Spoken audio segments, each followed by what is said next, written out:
Every single person that is considered to be conventionally attractive, such as Brad Pitt or Angelina Jolie, Megan Fox, Bella Hadid, or any other actress or celebrity in general, they all have insecurities. Why? Because the grass is always greener. So let's unpack this together. Grab yourself a beverage, sit somewhere comfortably. Personally, I used to struggle with my body image for my entire life. I used to be a really skinny person. I was very underweight. I would always try and find something to pick on while I was skinny. I had things that I liked about my body, don't get me wrong, but I also had things that I absolutely hated, and they were always outweighing what I liked about myself. And fast forward to 2 years ago, I gained 30 kilos from a sitting job and basically overeating and eating because I was anxious at that job. And suddenly, when I couldn't fit into my trousers anymore or my favorite clothes in general, I just hated myself even more. I mean, my body image went to absolute hell. And while I did lose 25 kg of that gain in under a year, which is something I'm very proud of, I noticed that no matter how my body looked and what kind of size it was in, I would always try and find something to pick on. I mean, there was always something that I didn't like. For example, when I was very skinny, I was really insecure about having a very flat chest. I was very flat chested. But when I gained weight,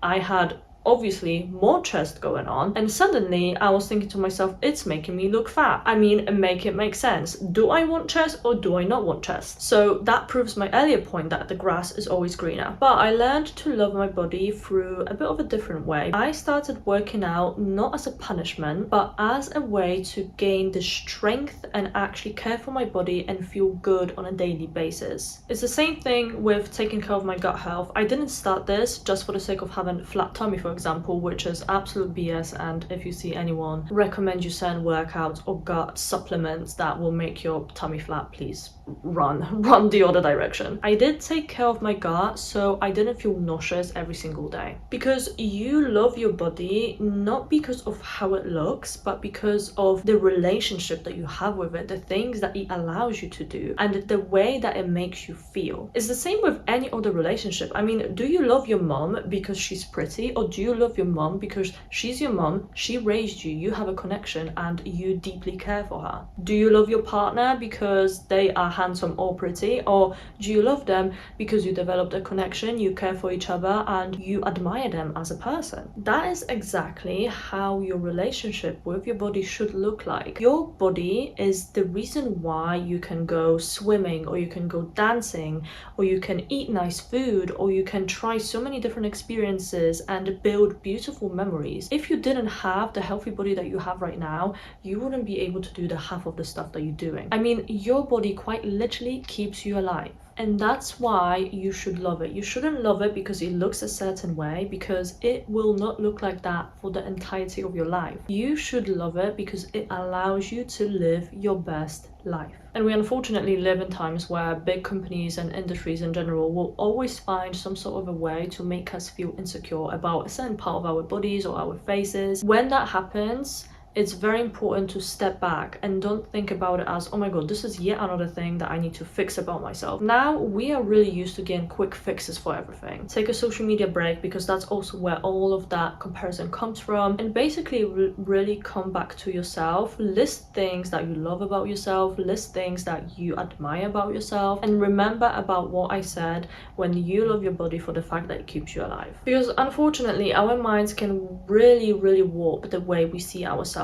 And what I want to say is that you need to remember that 99% of the time, people do not even see your insecurities. And even if they see something that you are insecure about, they actually might find it to be quite the opposite of your insecurity. They might find it as the most attractive or intriguing thing about you. Because trust me, people don't have as many chances to look at you as you look at yourself on a daily basis to pick on certain things. That's something that you should remind yourself of. And also, a very important thing, it sounds like a cliche, right? But I think that there's no ugly people unless they act ugly. And what do I mean by this? I think that when a person is, let's say, conventionally pretty and attractive, but they treat others like trash, I mean, you are ugly to me. I'm sorry, but your looks are not saving you. And what that means is that your energy is your currency. Looks can stand out and kind of bring someone in, but what makes people stay is how you are as a person, is what you do, how you speak, how you carry yourself. Let me give you an example of a movie that probably everybody knows, Twilight. Kristen Stewart plays Bella, and I'm talking specifically about Twilight 1. Kristen Stewart is an absolutely stunning woman. I mean, she's beautiful, and especially in Twilight 1, she looks gorgeous. I mean, oh my gosh, just look at her. I mean, I'm gonna put it somewhere on the screen. Look at this beautiful face, right? But the way she carries herself, she plays Bella, and Bella is supposed to be this like very awkward, clumsy character. Of course, it's a little bit exaggerated as well, but you see her as this very shy, awkward person, and despite her having face for, I would say, a femme fatale, she's not giving off that vibe at all. You look at her and you almost get annoyed and frustrated with how annoying she gets at times, because Bella is supposed to make you feel that way. And that's exactly what it is. Your confidence and how you carry yourself is exactly how people see you and how they perceive you. True magnetism comes from within. It doesn't come from your looks or how you do your makeup, because you can do your makeup in the best way possible, but if you don't feel confident in that makeup, if you feel awkward, if you feel shy, people will see it, people will feel it. So the key is working on your own inner world and your confidence and how you feel about yourself. What I could suggest is basically experimenting. It's not going to happen overnight, especially if you do have deep insecurities and struggles, because trust me, it took me years to get to the point where I am now. I'm 25 now, and I'm gonna pop a picture of myself when I was like 18, 17. You can see that I look completely different, and it took me ages to find what actually really suits me. Like, let's say dyeing my hair. This is one of the most power moves I've made in my entire life. I mean, I absolutely love myself in this hair, and I feel so much better in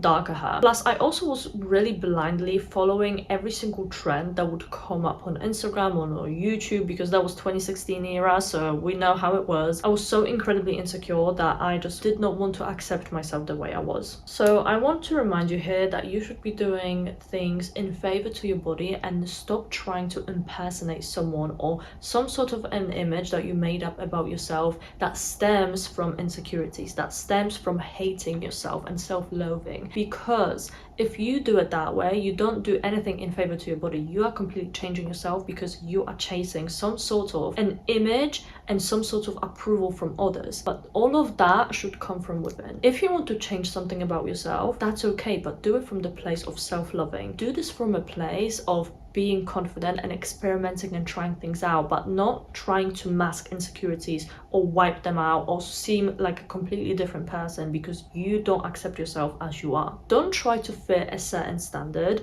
Create your own. I mean, we are blessed to live in times where self-expression is so widely normalized and romanticized and loved by many. And if you have any other dilemmas and you like the way I approach things, then let me know what else I should talk about, and I will make a video about that. But in the meantime, make sure to check out my other videos on my YouTube channel, as well as my TikTok and my Instagram. You can also add me on Snapchat and on Spotify, because you can listen to my videos on the go. Other than that, I will just see you in the next video. Thank you so much for watching, and bye for now.